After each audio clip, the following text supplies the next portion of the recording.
আছে সেদিন অ্যাডিশনাল পরীক্ষা ছিল এবং তখন দূরদর্শনে DD1-এ বাংলা সিনেমা দিত শনিবার দিন এবং সেদিন ছিল উত্তম কুমারের সিনেমা। মানে সেদিন পরীক্ষায় মন টেকানো সাংঘাতিক একটা ব্যাপার।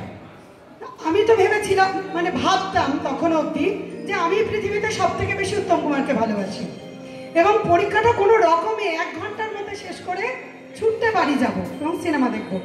কিন্তু বাড়ি গিয়েই আমি লজ্জায় পড়লাম, আমার থেকে বেশি অধীর আগ্রহে অপেক্ষা করছে আমার মা।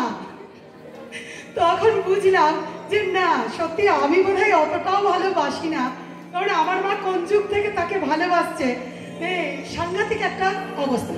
যাই হোক, তো তখন নায়ক উত্তম কুমারকে ভালোবেসেছিলাম।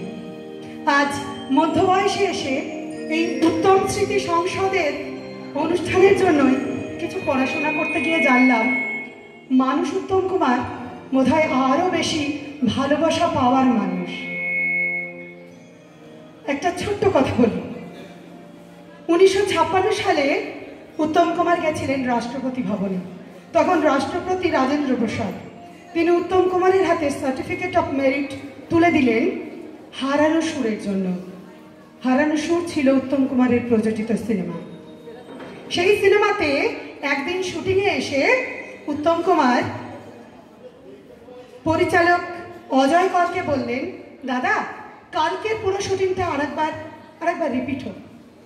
তো অজয় কর তো অবাক, সারা দিনে শুটিং করলাম খেটে, সেটা তুমি রিপিট করতে চাইছো? বলছে হ্যাঁ দাদা, আরেকটা রিটেক হোক। অনেক বোঝালেন অজয় কর যে না, তোমার অভিনয় তো দুর্দান্ত হয়েছে, কেন রিটেক করতে চাইছো? উত্তম কুমার কিছুতেই রাজি নয়। তিনি তো অজয় করকে রাজি করিয়েই ছাড়লেন রিটেকে। তার আসল কারণটা ছিল সেদিন কানাই এবং ইসলামকে বাঁচাতে উত্তম কুমার এই পন্থা অবলম্বন করেছিলেন। কানাই এবং ইসলাম ছিলেন ক্যামেরা অপারেটর এবং তারা সেই দিন উত্তম কুমারের সিনেমা টেক করতে গিয়ে সাউন্ড সিস্টেমটাকে অফ করে রেখেছিল। ভিডিও হয়ে গেছিল কিন্তু অডিও আসেনি।